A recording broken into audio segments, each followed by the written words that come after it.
हमने गणपूर्ति तक उल्लेख कर लिया था। गणपूर्ति को हमने समझा दिया था और इसमें आप अनुच्छेद नोट कर सकते हो। अनुच्छेद 100 कौन सा अनुच्छेद के अंतर्गत है? अनुच्छेद 100 के अंतर्गत ये प्रावधान किए गए हैं। यानी गणपूर्ति का प्रावधान अनुच्छेद 100 के अंतर्गत है।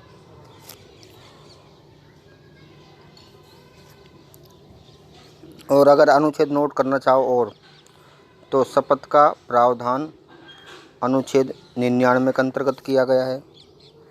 इसके अलावा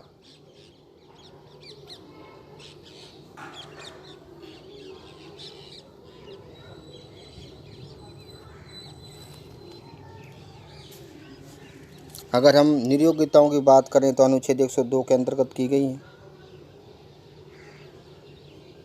अनुच्छेद 102 के अंतर्गत नियोक्ता और योग्यताओं का प्रावधान अनुच्छेद 84 के अंतर्गत किया गया है।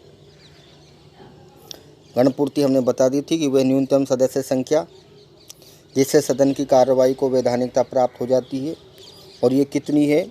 ये दे रखी है कि पीठासीन अधिकारी सहित सदन की कुल सदस्यों का 10वां भाग।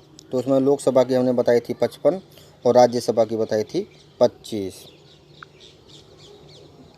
उसके बाद हम संसद में भाषा की बात करते हैं कि भाषा का प्रावधान अनुच्छेद 120 के अंतर्गत किया गया है। अनुच्छेद 120 के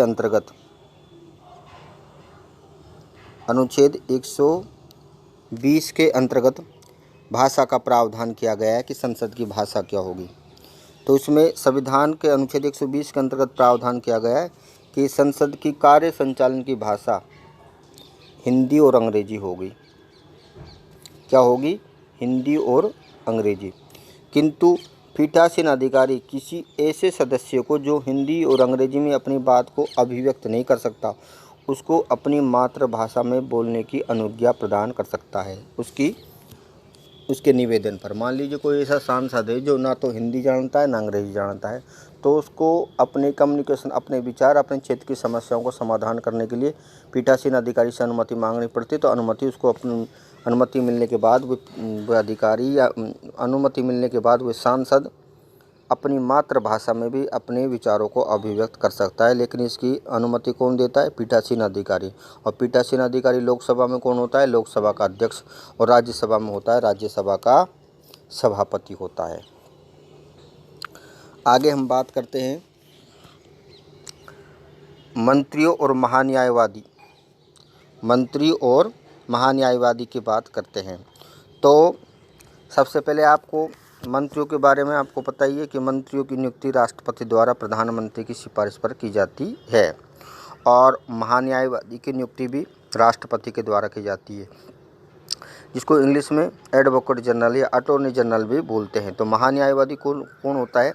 भारत का प्रथम विधि अधिकारी होता है। ये प्रश्न कई बार पूछा गया है। भारत का या संघ का प्रथम विधि अधिकारी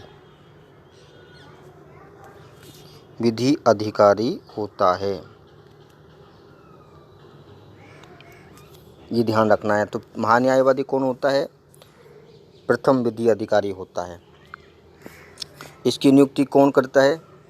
इसकी नियुक्ति करते हैं राष्ट्रपति। तो महान्यायवादी की नियुक्ति किसके द्वारा की जाती है?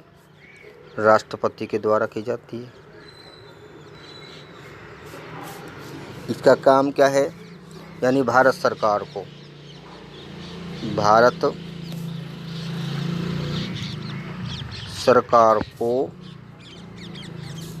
विधि परामर्श देना।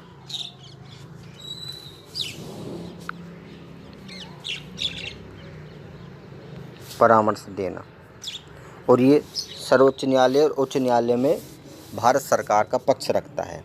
तो वर्तमान समय में कौन है? के वेणुगोपाल। वर्तमान समय में महान्यायवादी कौन है? श्री के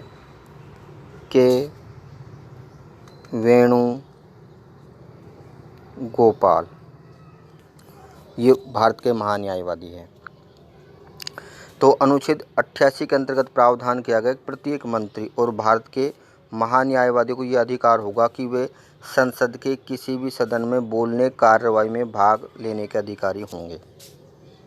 तो इसको समझ में आ रही है लैंग्वेज क्या है कि मंत्री, अब आपको पता है मंत्री संसद के सदस्य होते हैं पहले, और संसद में भी लोकसभा के सदस्य भी हो सकते हैं, राज्यसभा के सदस्य होते हैं। तो मंत्री चाहे लोकसभा के कोटे से मंत्री बना हो, चाहे राज्यसभा के कोटे से मंत्री बना हो, वे किसी भी सदन की कार्रवाई में भाग ले सकते हैं। और महान्यायवादी तो संसद के किसी भी सदन का सदस्य नहीं होता, किंतु फिर भी वह संसद की कार्रवाई में भाग ले सकता है। तो पहले आपको ये ध्यान रखनी पड़ेगी, दोनों कार्रवाई में भाग ले सकते हैं, किसी भी सदन की कार्रवाई में भाग ले सकते हैं। आगे हम बात करते हैं, लेकिन महान्यायवादी को संसद में मतदान का अधिकार नहीं होगा। महान्यायवादी केवल संसद के किसी भी सदन की कार्रवाई में भाग ले सकता है। अगर किसी विधेयक पर या किसी विचार पर, किसी विषय पर मतदान होता है तो महान्यायवादी को मत देने का अधिकार प्राप्त नहीं होता है।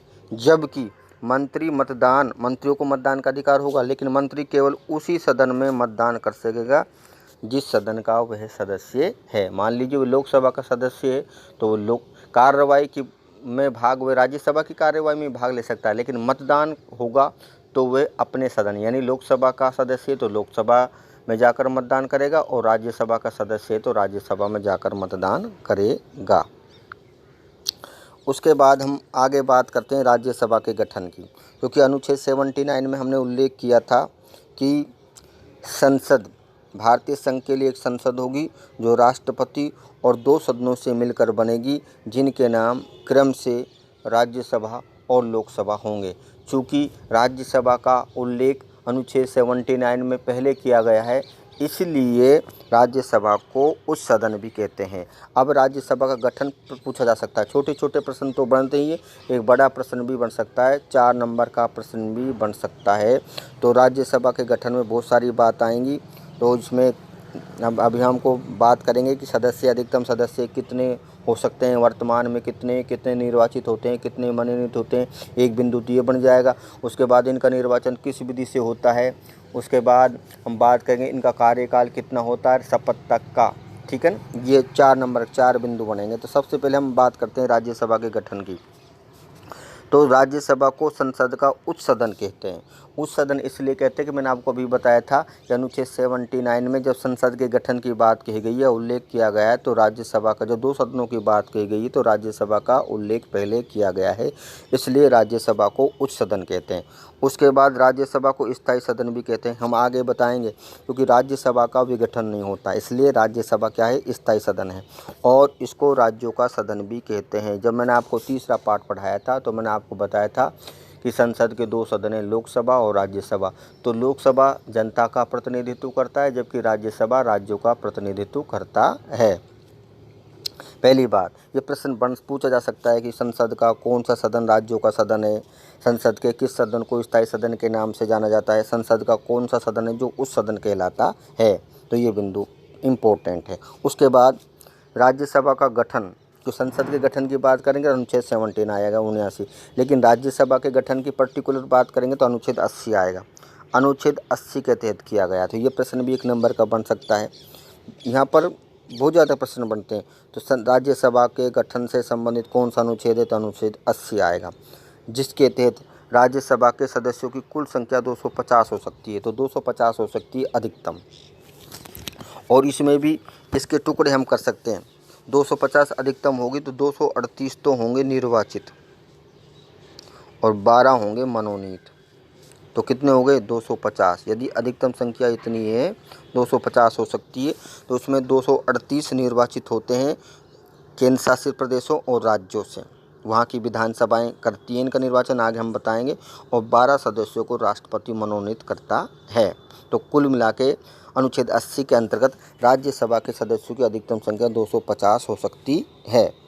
250 में 238 निर्वाचित होंगे और 12 सदस्यों को मनोनीत करता है। कौन करता है, राष्ट्रपति। तो ये प्रश्न भी कई बार बनता है कि राष्ट्रपति राज्यसभा में कितने सदस्यों को मनोनीत करता है, तो 12 सदस्यों को मनोनीत करता है, और निर्वाचित कितने होते हैं 238। संघ और राज्य क्षेत्रों से निर्वाचित होते हैं अगर 250 अधिकतम सदस्य संख्या है तो। हम बात करेंगे 12 सदस्यीय राष्ट्रपति मनोनीत करता है, लेकिन किन सदस्यों को? ऐसे सदस्यों को जो साहित्य, कला, विज्ञान, समाज सेवा में विशेष ज्ञान या व्यवहारिक अनुभव प्राप्त व्यक्ति होते हैं, उनको राज्यसभा में राष्ट्रपति मनोनीत करता है। उसके बाद आगे हम बात करेंगे कि राज्यसभा में ये मनोनयन का प्रावधान हमने आयरलैंड के संविधान से प्रभावित होकर किया है। तो ये प्रश्न बनता है कि राज्यसभा में राष्ट्रपति द्वारा नाम निर्देशन का मतलब होता है मनोनीत व्यक्तियों का प्रावधान आयरलैंड के संविधान से प्रेरित है। यानी जो लोक राज्यसभा में राष्ट्रपति 12 सदस्यों को मनोनीत करता है जिन्होंने कला, साहित्य, विज्ञान, समाज सेवा के क्षेत्र में उल्लेखनीय योगदान दिया हो, तो ये प्रावधान हमने यानी नाम निर्देशन का प्रावधान, मनोनयन का प्रावधान, मनोनीत करने का प्रावधान हमने आयरलैंड के संविधान से प्रेरित होकर किया है। उसके बाद मैंने आपको बता दिया अगर 250 सदस्य अधिकतम होंगे तो 238 का निर्वाचन होगा संघ और राज्यों से, और 12 सदस्य क्या होते हैं? मनोनीत होते हैं। ठीक है, अब हम बात करते हैं अधिकतम की बात होगी। अब हम बात करते हैं कि वर्तमान में कितने सदस्य हैं। तो राज्यसभा में वर्तमान में कुल सदस्य 245 हैं, अधिकतम 250 हैं, और अधिकतम 250 होंगे 238 प्लस 12, ये मैंने आपको बता दिया। वर्तमान समय में है 245, तो 245 वर्तमान समय में कितने? 245 में से 233 तो निर्वाचित हैं प्लस 12 मनोनीत हैं। अब 233 के टुकड़े कर लेते हैं। 233 के टुकड़े कर देंगे कि 229 तो राज्यों से निर्वाचित हैं और 4 हैं केंद्र शासित प्रदेशों से। 4 किन से हैं? केंद्र शासित प्रदेशों से। तो केंद्र शासित प्रदेश में हम बात करेंगे क्योंकि उन्हीं केंद्र शासित प्रदेशों का प्रतिनिधित्व होता है राज्यसभा में जहां पर विधानसभा हैं। तो पुराने अगर हम जम्मू कश्मीर जब से केंद्र शासित प्रदेश बनाए उससे पहले अगर अगस्त 2019 से पहले तक की हम स्थिति देखें तो केवल दिल्ली और पांडिचेरी ऐसे केंद्र शासित प्रदेश हैं जहां पर विधानसभाएं थी, तो उन्हीं को राज्यसभा में प्रतिनिधित्व दिया गया। तो दिल्ली से 3 और 1 केंद्र शासित यानी पांडिचेरी से 1 सदस्य निर्वाचित किया गया था। तो कुल मिला के कितने हो गए केंद्र शासित प्रदेशों से? 4। तो अब हम जोड़ सकते हैं क्योंकि अब जम्मू कश्मीर में भी विधानसभाएं उनके चुनाव होंगे। तो अब आपसे प्रश्न पूछ लिया जाए कि राज्यसभा में किन केंद्र शासित प्रदेशों को प्रतिनिधित्व प्रदान किया गया है, तो जम्मू कश्मीर हो जाएगा, दिल्ली हो जाएगा और पांडिचेरी हो जाएगा। लेकिन अभी तक प्रावधान अगस्त 2019 से पहले केवल दिल्ली और पांडिचेरी को ही राज्यसभा में प्रतिनिधित्व प्रदान था क्योंकि वहाँ पर विधानसभाएं हैं। आगे हम बात करेंगे 229 और 4 मैंने आपको बता दिया अधिकतम 245 हो तो 233 निर्वाचित होते हैं। 233 में 229 तो राज्यों से निर्वाचित होते हैं और 4 केंद्र शासित प्रदेशों जिसमें दिल्ली से 3 और 1 पांडिचेरी से, और 12 सदस्य राष्ट्रपति द्वारा मनोनीत किए जाते हैं। अब अगला प्रश्न ये उठता है कि किस राज्य में कितने सदस्य होंगे, किस राज्य से कितने सदस्य होंगे। तो इसका उल्लेख संविधान की 4थी अनुसूची में किया गया है जनसंख्या के आधार पर। ये प्रश्न बन सकता है राज्यसभा में राज्य और संघ राज्य क्षेत्रों को स्थानों का आवंटन संविधान की 4थी अनुसूची के द्वारा जनसंख्या के आधार पर किया गया है। इसलिए अकेले उत्तर प्रदेश से सर्वाधिक 31 सदस्य निर्वाचित होते हैं, राजस्थान से 10 निर्वाचित होते हैं और गोवा, मणिपुर, मेघालय आदि राज्यों से केवल 1 सदस्य निर्वाचित होते हैं। आ गई बात समझ में? तो ये 4थी अनुसूची में उल्लेख किया गया है। उसके बाद हम बात करेंगे आगे कि जबकि संघ शासित राज्यों में केवल दिल्ली और पांडिचेरी को ही राज्यसभा में प्रतिनिधित्व प्रदान किया गया। अब मैंने आपको पहले बता दिया क्यों प्रदान किया गया है, क्योंकि राज्यसभा के सदस्यों का चुनाव वहाँ की विधानसभा के निर्वाचित सदस्यों द्वारा किया जाता है। तो जो अगस्त 19 तो पहले से 7 केंद्र शासित प्रदेश थे, उनमें केवल दिल्ली और पांडिचेरी में ही विधानसभाएं थी, इसलिए दिल्ली और पांडिचेरी को ही प्रतिनिधित्व प्रदान किया गया था। अगस्त 2019 के बाद स्थिति बदल जाती है क्योंकि जम्मू कश्मीर में विधानसभा है, इसलिए अब दिल्ली, पांडिचेरी और जम्मू कश्मीर हो जाएगा, शेष को नहीं क्योंकि वहाँ पर विधानसभाएं नहीं हैं। इस प्रकार अमेरिकी कांग्रेस के उस सदन में सीनेट में सभी राज्यों को समान प्रतिनिधित्व दिया गया, लेकिन भारत में ऐसा नहीं है। भारत में किया गया जनसंख्या के आधार पर। तो ये राज्यसभा के गठन के संबंध में कुछ हमने तथ्यों का अध्ययन किया।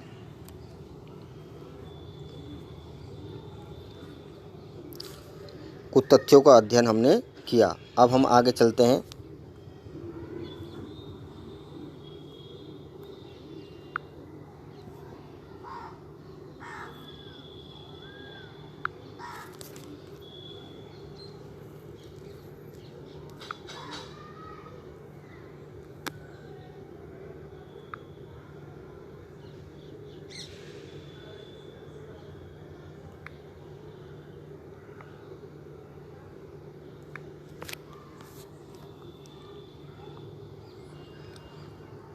जिसमें हम बात करते हैं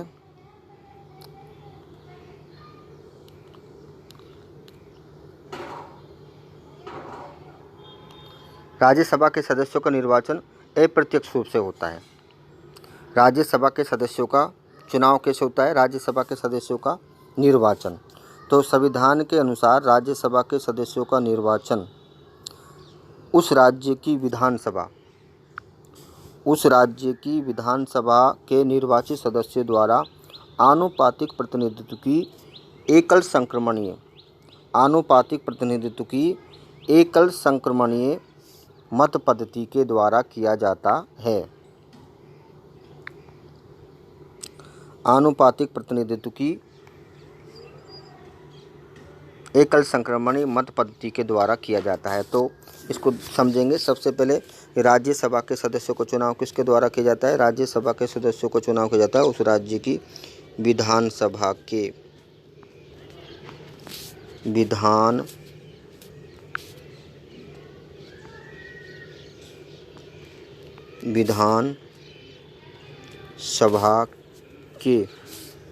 निर्वाचित सदस्यों द्वारा, क्योंकि विधानसभा में भी एक सदस्य मनोनीत हो सकता है, तो वे राज्यसभा के सदस्यों के चुनाव में भाग नहीं निभाएगा।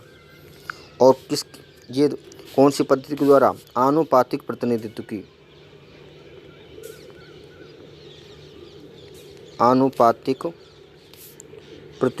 की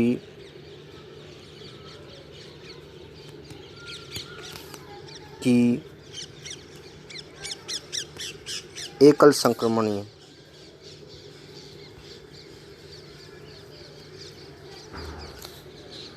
मत पद्धति द्वारा किया जाता है। अब आनुपातिक प्रतिनिधित्व क्या होता है? ये अप्रत्यक्ष पद्धति। इसमें दो बातों का ध्यान विशेष रूप से रखना पड़ता है। इसमें जनता मतदान नहीं करती। इसमें मतदाता कौन होते हैं? विधानसभा के निर्वाचित सदस्य होते हैं। और दूसरी बात, इसमें एकल संक्रमणीय का मतलब तात्पर्य है कि विधानसभा के सदस्य जब मतदान करते हैं तो वही सदस्य निर्वाचित होता है जिसको कुल मतों का बहुमत मिल जाए। और कुल मतों का बहुमत क्या है? कुल मतों के बहुमत के लिए सूत्र होता है, डाले गए कुल मतों यानी वेद मतों की संख्या। आजकल सारे मत वेद होते हैं। वेद मतों की संख्या बटा निर्वाचित प्रतिनिधियों की संख्या, और उत्तर में क्या जोड़ देते हैं? 1 जोड़ देते हैं। यानी मान लीजिए 100 वोट डाले गए तो निर्वाचित प्रतिनिधि कितना? 1। उसमें क्या जोड़ देंगे? 1। और उत्तर में भी क्या जोड़ देंगे? 1। तो यानी 100 वोट डाले गए तो 2 का भाग दे दिया, कितने हो गए? 50। और 50 में 1 जोड़ दिया तो कितने हो गए? 51। अर्थात जिस कैंडिडेट को 100 में से 51 वोट मिल जाएंगे वही विजयी घोषित होगा। तो इसका सूत्र क्या हो गया? डाले गए मतों की संख्या बटा निर्वाचित प्रतिनिधियों की संख्या, उसमें 1 जोड़ देंगे और उत्तर में भी क्या जोड़ेंगे? 1 जोड़ेंगे। ठीक है ना? ये सूत्र है। या जिसको हम ऐसा बोल सकते हैं कि राज्यसभा के सदस्यों के चुनाव में वही उम्मीदवार विजयी होता है जिसको डाले गए कुल मतों का आधे से 1 ज़्यादा मिल जाए। डाले गए कुल मतों का आधे से ज़्यादा 1 मिल जाए तो उसको विजयी घोषित कर दिया जाता है। और जब तक ये कुल मतों का कोटा नहीं मिलता है तब तक वोटों की गिनती जारी रहती है। और वोटों की गिनती जारी रखने के लिए प्रावधान है कि इसमें अगर किसी कैंडिडेट को मतों का न्यूनतम कोटा नहीं मिला है तो इस निर्वाचन या मतगणना में जिस कैंडिडेट को सबसे कम वोट मिलते हैं उसको हटा देते हैं और उसके वोटों को शेष अभ्यर्थियों में बांट दिया जाता है, जिसको बोलते हैं सिंगल ट्रांसफरेबल थ्योरी। तो हम बात करेंगे राज्यसभा के सदस्यों का निर्वाचन अप्रत्यक्ष रूप से जनता द्वारा। इसको एक शब्द में बोल सकते हैं, राज्यसभा के सदस्यों को चुनाव जनता द्वारा अप्रत्यक्ष रूप से किया जाता है। और ऐसे बोलेंगे पर्टिकुलर रूप से तो राज्यसभा के सदस्यों का चुनाव विधानसभा के निर्वाचित सदस्यों द्वारा आनुपातिक प्रतिनिधित्व की एकल संक्रमणीय मतपद्धति द्वारा किया जाता है। उसके बाद जिसे राजस्थान में विधानसभा के सदस्यों कितना है 200, तो 200 सदस्य राजस्थान से 10 सांसदों को निर्वाचित करके भेजते हैं, क्योंकि राज्यसभा में राजस्थान से 10 सदस्य निर्वाचित करके भेजे जाते हैं। ये प्रश्न पूछा जा सकता है और सर्वाधिक उत्तर प्रदेश से। तो राज्यसभा के सदस्यों के चुनाव में हाल ही में 2 परिवर्तन किए हैं। क्या परिवर्तन किए कि प्रत्याशियों के लिए उस राज्य का निवासी होना जरूरी है, जिस राज्य से वे चुनाव लड़ना चाह रहे हैं उनका नाम उस राज्य की मतदाता सूची में होना चाहिए। और दूसरा है, पहले निर्वाचन गुप्त होता था, लेकिन गुप्त प्रणाली के स्थान पर अब खुली मतदान प्रणाली को अपनाया गया है और इसके चुनाव आपको पता भारत का निर्वाचन आयोग करवाता है, लोकसभा के भी राज्यसभा के भी। अब हम बात करते हैं आगे राज्यसभा की अवधि। जैसे बिंदु बना राज्यसभा का गठन, तो हमने सदस्यों के बारे में कर लिया। उसके बाद हमने इनकी बात करा कि राज्यसभा के सदस्यों का निर्वाचन, तो निर्वाचन कौन करता है ये हमने आपको बता दिया। उसके बाद हम बात करते हैं राज्यसभा की अवधि, यानी राज्यसभा का कार्यकाल क्या होता है। तो राज्यसभा का कार्यकाल, राज्यसभा एक स्थायी सदन है। प्रारंभ में जब संविधान बना था और तो उस समय राज्यसभा का कार्यकाल निर्धारित नहीं किया गया था, संसद पर छोड़ दिया था इसको। इस संसद ने कब निर्धारित किया? जनप्रतिनिधित्व अधिनियम 1951 के द्वारा राज्यसभा का कार्यकाल 6 वर्ष कर दिया गया। कितना कर दिया? 6 वर्ष कर दिया गया और ये भंग नहीं होता, इसलिए इसको स्थायी सदन कहते हैं। लेकिन ऐसी व्यवस्था की गई कि प्रत्येक 2 वर्ष पश्चात राज्यसभा के 1/3 यानी 2 वर्ष के बाद 1/3 सदस्यों का कार्यकाल समाप्त हो जाता है। तो जितने सदस्यों का कार्यकाल समाप्त होता है उतने सदस्यों का निर्वाचन कर लिया जाता है, ठीक है ना। तो जिन सदस्यों का कार्यकाल पूरा हो जाता है उनके स्थान पर पुनः 6 वर्ष के लिए सदस्यों का निर्वाचन हो जाता है। पुनः निर्वाचित होने के लिए कोई निश्चित अवधि निर्धारित नहीं की, यानी कोई भी सदस्य कितनी बार भी निर्वाचित हो सकता है। अब हम बात करते हैं राज्यसभा के पदाधिकारियों की बात करते हैं। तो राज्यसभा के पदाधिकारियों में भी कई बार प्रश्न पूछे जाते हैं। कार्यकाल में आपको बता दिया, कार्यकाल होता है 6 वर्ष। और कब निर्धारित किया गया? जनप्रतिनिधित्व अधिनियम 1951 के द्वारा राज्यसभा के सदस्यों को कार्यकाल 6 वर्ष निर्धारित किया गया, क्योंकि मूल संविधान में ये संसद पर छोड़ दिया गया था। अब राज्यसभा के पदाधिकारियों में हम बात करते हैं तो अनुच्छेद 64 और 89 के अंतर्गत भारत का उपराष्ट्रपति राज्यसभा का पदेन सभापति होता है। भारत का उपराष्ट्रपति राज्यसभा का पदेन सभापति होता है और राज्यसभा के सभापति के रूप में उसको 4 लाख रुपए प्रति माह मिलता है। कितने मिलता है? 4 लाख रुपए प्रति माह मिलता है। उपराष्ट्रपति के रूप में नहीं मिलता, राज्यसभा के सभापति के रूप में मिलता है। तो आपसे प्रश्न पूछ लिया जाए कि राज्यसभा का पदेन सभापति कौन होता है? उपराष्ट्रपति। ये प्रश्न बड़ा इम्पोर्टेंट है और ये प्रश्न इस प्रकार से पूछा सकता है कि उपराष्ट्रपति संसद के किस सदन का पदेन सभापति होता है? राज्यसभा का। अब प्रश्न ये उठता है कि पदेन सभापति शब्द का उपयोग क्यों किया गया है? क्योंकि वे राज्यसभा का सदस्य नहीं होता, फिर भी वे राज्यसभा का सभापति होता है, लेकिन ये पद के आधार पर प्रावधान किया गया है। ये व्यवस्था हमने अमेरिका से ली है, क्योंकि अमेरिका में कांग्रेस यानी संसद का यानी व्यवस्थापिका का दूसरा सदन है सीनेट, तो सीनेट का सभापति वहाँ का उपराष्ट्रपति होता है। इसलिए हमने अमेरिका के संविधान से प्रेरित होकर ये प्रावधान किया गया है कि उपराष्ट्रपति राज्यसभा का पदेन सभापति होगा, यद्यपि वह राज्यसभा का सदस्य नहीं होता, इसलिए पद के आधार पर वो सभापतित्व करता है। अनुच्छेद 89 के अंतर्गत ये प्रावधान किया गया है कि राज्यसभा का एक उपसभापति भी होता है। उपसभापति क्यों होता है? मान लीजिए सभापति कभी कार्यवाहक राष्ट्रपति के रूप में काम करने लग जाए या अचानक उनकी मृत्यु हो जाए या वह रुग्ण हो जाए, लंबे समय तक अवकाश लेते हैं, ऐसे समय में उपसभापति राज्यसभा का सभापतित्व करता है। अब उपसभापति का निर्वाचन राज्यसभा के सदस्य करते हैं, अपने में से किसी एक का करते हैं। तो इस तरह राज्यसभा का सभापति सदन का सदस्य नहीं होता, लेकिन उपसभापति सदन का सदस्य होता है। जब उपराष्ट्रपति भारत के कार्यवाहक राष्ट्रपति के रूप में कार्य करता है अथवा सदन में अनुपस्थित रहता है, उस समय उपसभापति राज्यसभा की कार्यवाही का संचालन करता है। अब प्रश्न उठता है कि वर्तमान समय में कौन है सभापति और उपसभापति? तो सभापति तो उपराष्ट्रपति महोदय, जिनका नाम है श्री एम वेंकैया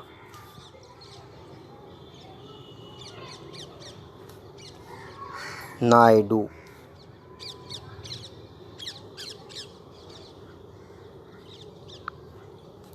श्री एम वेंकैया नायडू, ये तो कौन है? ये तो हैं सभापति।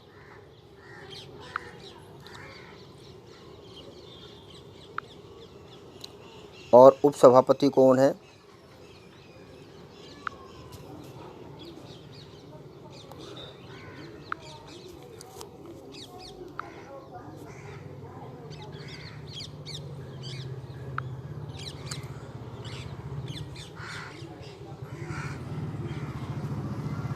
उपसभापति है श्री हरिवंश सिंह।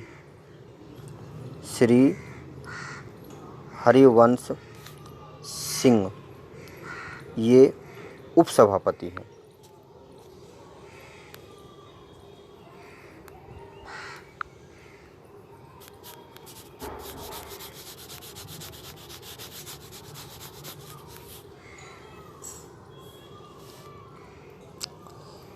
तो मैं समझता हूँ यहाँ तक आपके समझ में आ गया हो। प्रथम अगर हम सभापति की बात करेंगे तो प्रथम सभापति डॉक्टर राधाकृष्णन थे, डॉक्टर सर्वपल्ली राधाकृष्णन थे।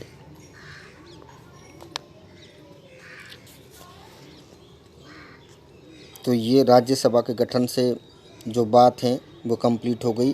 तो यहाँ पर 4 नंबर का प्रश्न पूछा जा सकता है, इसमें राज्यसभा के गठन को समझाओ।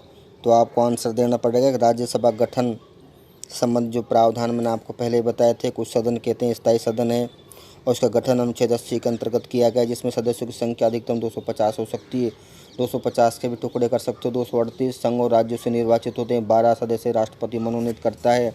वर्तमान समय में 245 सदस्य संख्या, जिसमें 233 निर्वाचित हैं और 12 मनोनीत हैं। 233 में भी 229 राज्यों से, 4 केंद्र शासित प्रदेशों से। केंद्र शासित प्रदेशों में दिल्ली और पांडिचेरी, दिल्ली से 3 और पांडिचेरी से 1।